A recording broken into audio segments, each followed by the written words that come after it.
Saudações a todos, nossos votos de muita paz. Sejam todos muito bem-vindos a mais uma terça-feira em que buscamos a educação do Espírito à luz do Consolador. Falávamos sobre as ciladas espirituais, em que, quantas vezes por descuidos, acabamos não percebendo o assédio, não percebendo situações que surgem no nosso dia a dia, em momentos de provas, em momentos de testes, em que muitas vezes sucumbimos às situações que surgem por falta de cuidados, por falta de maturidade, por falta de compreensão e por falta mesmo, quantas vezes, de percebermos que temos que tomar cuidado para que não adentremos em situações ou não propiciemos situações que não convenham, né? Lembrando sempre que somos livres, mas nem tudo nos convém e é preciso que se pese com cuidado as consequências dos nossos atos. Esse é o processo de educação do espírito. E o Consolador prometido nos ajuda nessa compreensão da imortalidade da alma, da lei de causa e efeito, trazendo as consequências dos nossos atos, deixando muito claro para cada um de nós que nós somos os artífices do nosso destino, porque a nossa caminhada é uma construção que se dá pelas nossas atitudes, pelos nossos comportamentos hoje e quantas vezes sofrendo as consequências do que já fizemos ontem, porque não existe essa independência entre as encarnações, elas se interligam, então é natural que muitas situações nós vivamos como consequência de situações criadas na encarnação passada, por exemplo, ou muitas vezes até mais distante. Mas nesse quadro de educação do espírito, é preciso também que pensemos nesses envolvimentos que falávamos, nessas ciladas que falamos no último encontro da educação do espírito à luz do Consolador, e em seguida, no mesmo livro Desafios, Mediunidade, Desafios e Bênçãos, o Manuel Filomeno de Miranda vai falar sobre obsessões. E é muito, muito importante que nós entendamos o que pode se processar numa obsessão, tanto individual quanto coletiva, porque, sem dúvida nenhuma, elas se transformam quando não cuidadas, quando não percebidas, quando menosprezadas, elas podem se transformar num entrave muito grande para o nosso processo de crescimento. E nesse tema, então, que ele chama de obsessões gerais, ele coloca: a história da humanidade anota a incidência periódica de epidemias devastadoras que no passado dizimaram multidões indefesas, desequilibrando a economia social e política de muitas nações.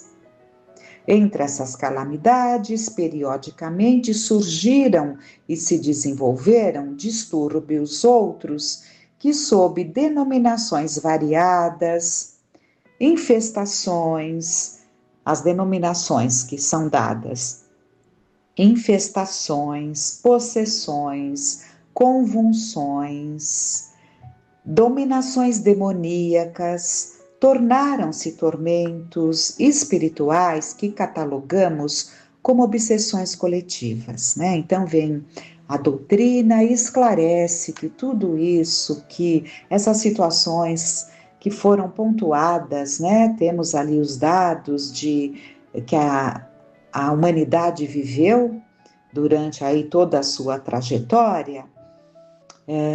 Isso deve ser compreendido como obsessões coletivas, porque existe a obsessão individual e a obsessão coletiva, quando pega um grupo maior, né?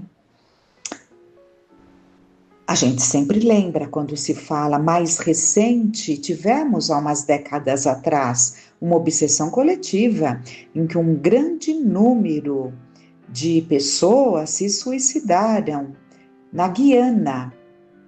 Não sei exatamente se na francesa, mas é numa região na Guiana, que um religioso fanático, não me lembro assim os detalhes, mas ele levou um número considerável de pessoas a acreditarem que deveriam suicidar-se. Então existe essas obsessões coletivas em que muitos aderem a uma ideia como se fosse verdadeira. Se nós pensarmos no que aconteceu na Segunda Guerra Mundial, aqueles jovens alemães que se deixaram encantar pelas palavras que alcançaram aqueles corações tão machucados, né, tão desesperançados por tudo que a Alemanha vivia naqueles tempos, ele conseguiu, né? Ele não, eles, porque ninguém faz nada sozinho, conseguiram alcançar, né, o ponto talvez até de vaidade, no sentido de que eles podiam, que eles tinham uma condição especial, né? Então, deixamo-nos arrastar. Então, é muito, muito importante que nós desenvolvamos o nosso bom senso, a nossa capacidade de diferenciar o que está correto, o que é razoável, né? E o que não é. Então, isso é muito importante em todos os campos, religiosos, políticos, enfim, todos os segmentos da sociedade, né? Políticos, normas sociais, de comportamentos sociais, né? Em que somos induzidos a acreditar que o comportamento deva ser de tal ou tal maneira, né? Então, tudo isso entra, por fragilidade nossa, entra dentro dessas obsessões. Mas vamos continuar. A semelhança das hordas bárbaras que invadiram muitos países no pretérito, disseminando o terror e o crime, ampliando os óbitos, a viuvez e a orfandade, igualmente dominaram mentes em processos de intercâmbio mediúnico lamentáveis quão destruidores. Então, assim como as hordas bárbaras, né, aquele povo que invadia as regiões, disseminando, levando ali a morte, o sangue, para a conquista dos territórios, isso não se dava apenas no campo material, né? Era um processo de intercâmbio mediúnico, com espíritos muito ligados às situações que lhes convinha, né?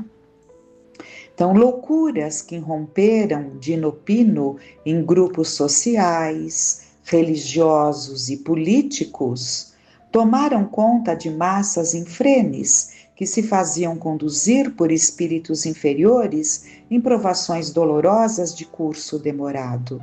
Então, isso é uma coisa que se deu e continua, e enquanto não houver o equilíbrio emocional em nós, né, habitantes aqui do nosso planeta, estamos sujeitos a qualquer tempo, a qualquer época, a vivenciarmos situações que temos registros, das quais temos registros no passado, né? Então, esse enlouquecimento repentino em grupos sociais, religiosos e políticos, enquanto as epidemias têm sido diminuídas e algumas extinguidas em muitos povos, então aquela mortandade por epidemias que matavam a tantos, né?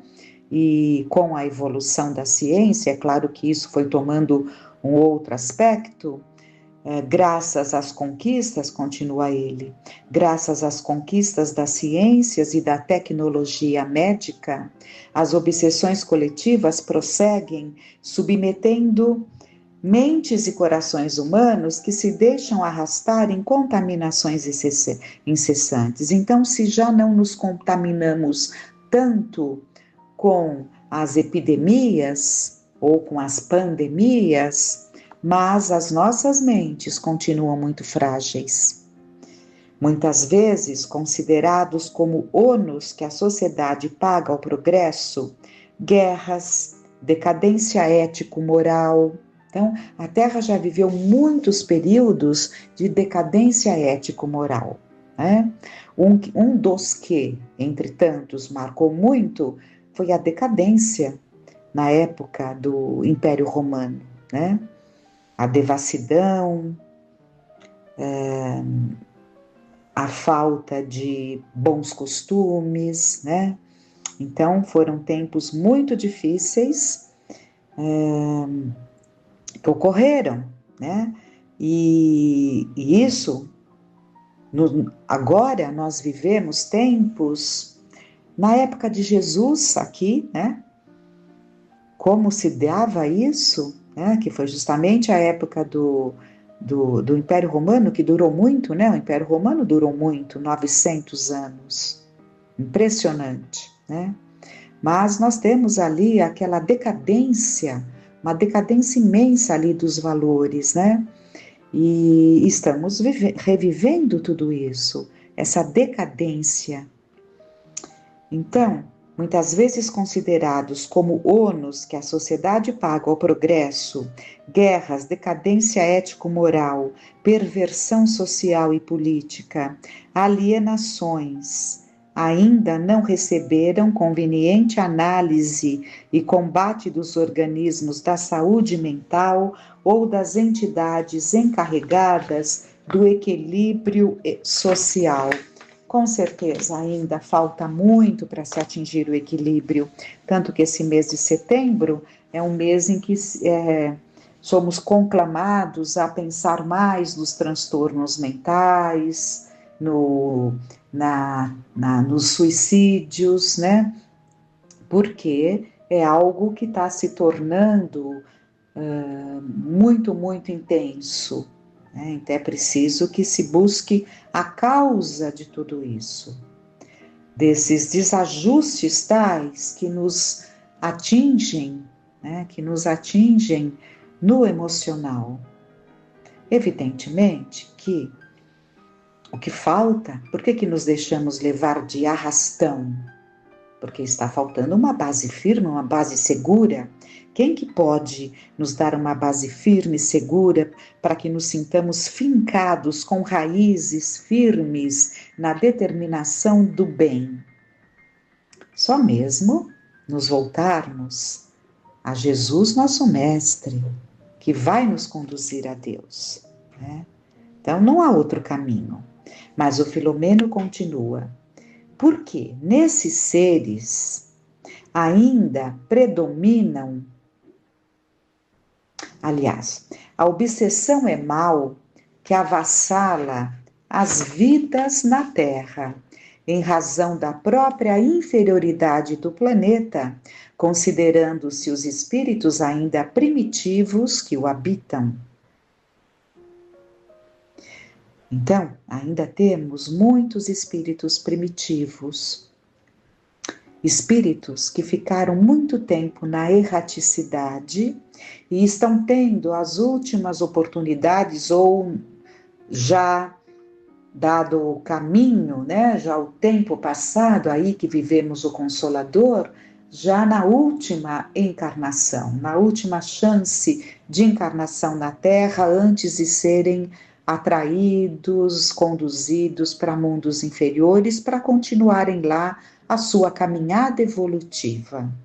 O amor, a misericórdia de Deus supre todas as nossas deficiências.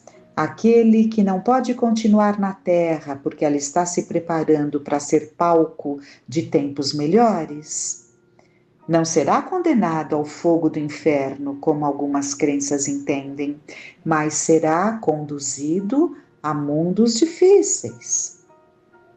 Mundos primitivos, onde predomina muito mal, recomeçando não, porque carregarão a bagagem com eles, mas dando continuidade do ponto em que pararam aqui.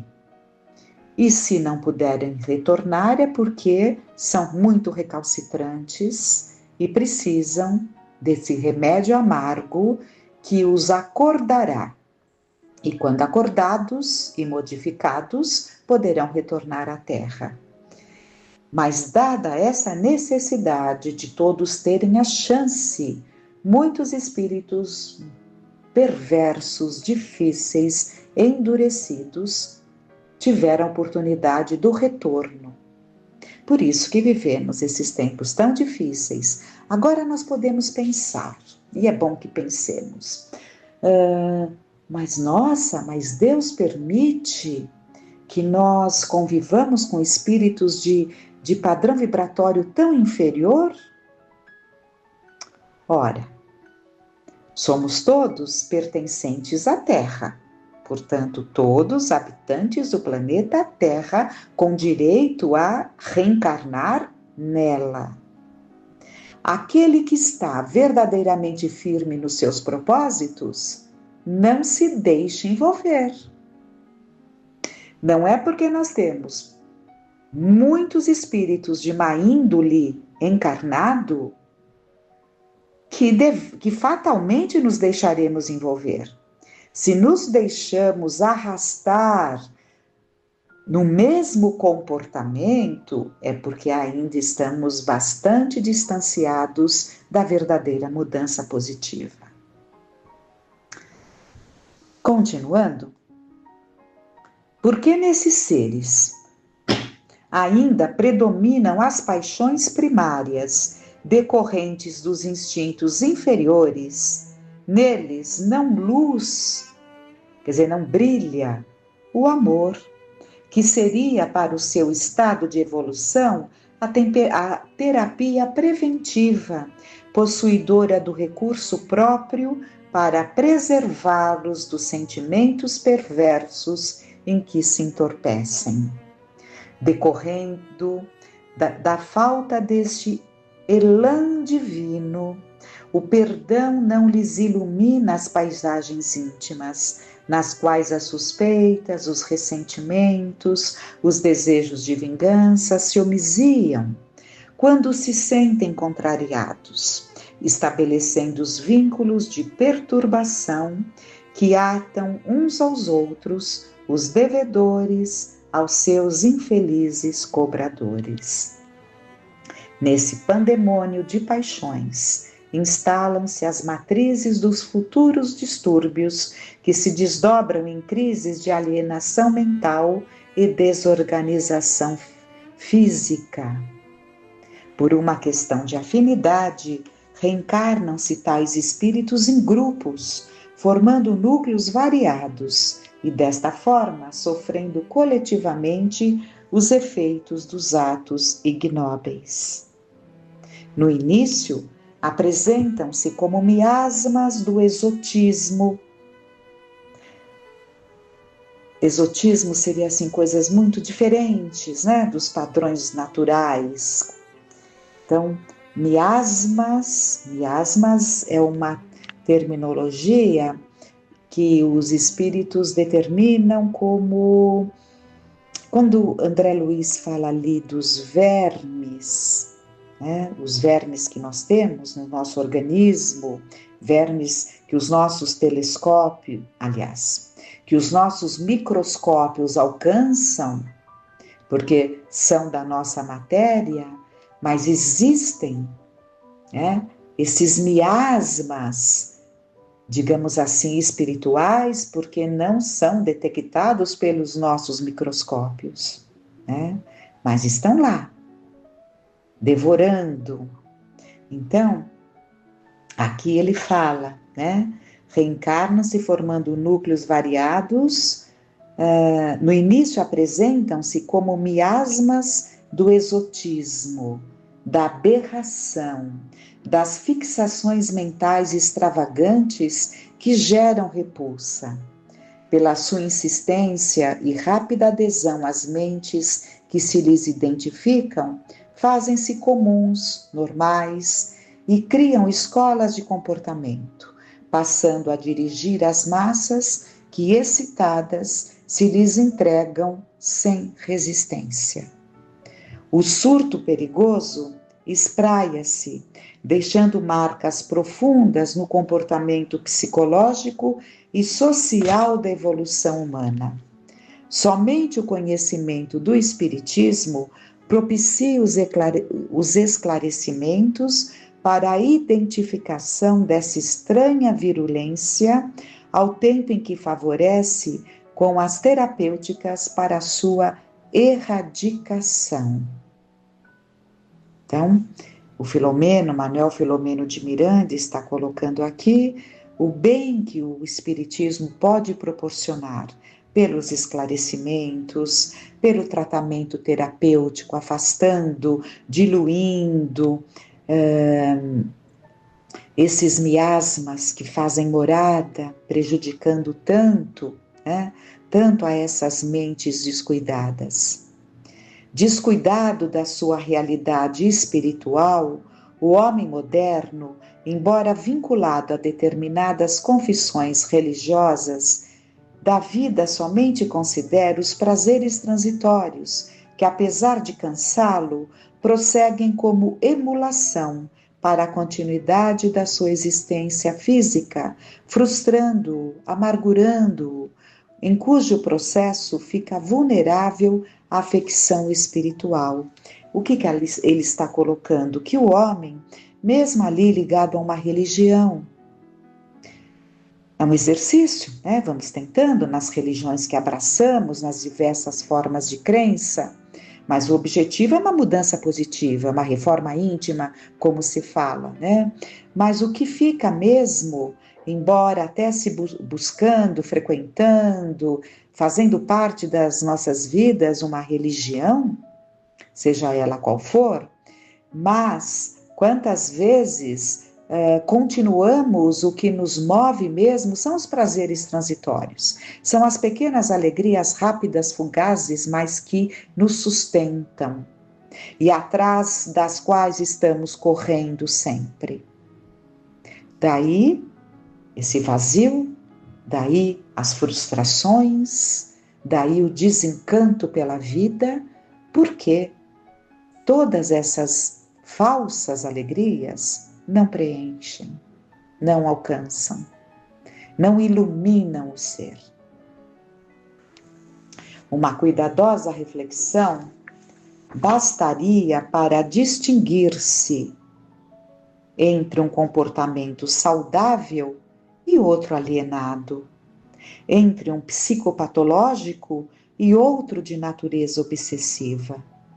Assim mesmo, identificada a incidência do distúrbio espiritual predominante, faz-se necessária a atitude curativa, que se encontra nas estruturas do pensamento cristão, cujos fundamentos são de ordem moral, tais a conduta digna, centrada no amor-respeito a Deus, ao próximo e a si mesmo. Então, essa é a terapêutica curativa. Os sentimentos cristãos. Esses são dias, diz ele, muito atribulados no contexto humano, nos quais as obsessões coletivas se impõem a grupos de vários matizes, cuja conduta agressiva ameaça os alicerces sociais das relações humanas.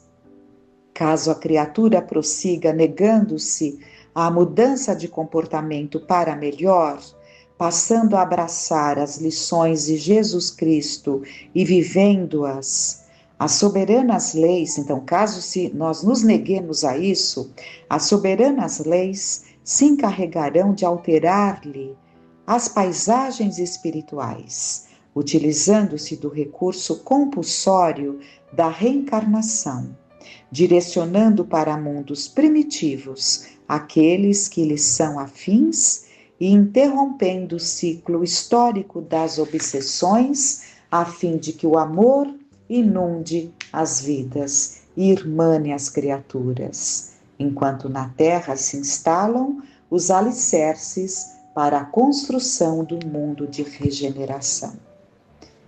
Quando em qualquer grupo social, religioso, político, cultural, artístico, científico, filosófico predominarem o egoísmo, a prepotência, a intolerância, as exigências descabidas, o descaso pelo progresso, possivelmente os seus membros, além das suas dificuldades de evolução, encontram-se sob os camartelos psíquicos das obsessões coletivas, que objetivam obstaculizar a marcha do progresso e perturbar a ordem nas instituições nobres, nas quais se movimentam, necessitando de urgente mudança de direcionamento mental para que sejam logradas as ações fraternais de união, de entendimento e de amor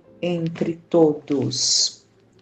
Então, ele termina esse título, né? Essa temática, nos alertando que quando esse estado doentio alcança o social, o religioso, o político, o cultural, o artístico, o científico, o filosófico, porque estão ali calcados no egoísmo, na prepotência, na intolerância, em exigências descabidas, em desinteresse pelo progresso, com certeza vive-se os camartelos dessas obsessões coletivas. E não tenhamos dúvida de que vivemos de forma intensa, obsessões coletivas nos mais variados segmentos da sociedade. Mas ficou bem claro para nós, porque muitos podemos pensar, mas não tem jeito, porque o nosso entorno está tão complicado que podemos pensar, não tem jeito, né? Quando brota uma esperança, já vem a desesperança, não tem jeito. Então, entendamos que Deus e Jesus estão no comando. E aqueles que não buscarem arejar o pensamento para caminhar no bem nessa proposta de mudança, não permanecerão na terra. Daí, não tenhamos dúvida de que arejará os ambientes, porque aqueles que não são propriamente cruéis, não são propriamente maus, mas erram por ignorância, por se deixarem levar por essas ideias que entorpecem e hipnotizam, tirado esse tipo de assédio, caminharão dentro das propostas do bem. Então, grande aprendizado, né? E que esse processo de educação do espírito fique muito forte para nós, porque esse é o objetivo da encarnação, é desenvolvermos esse processo de educação do espírito.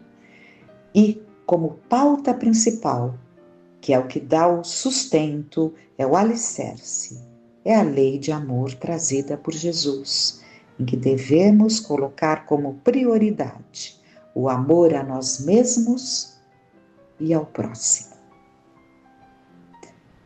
Muita confiança, muita gratidão a Deus, a Jesus, que fiquemos em paz.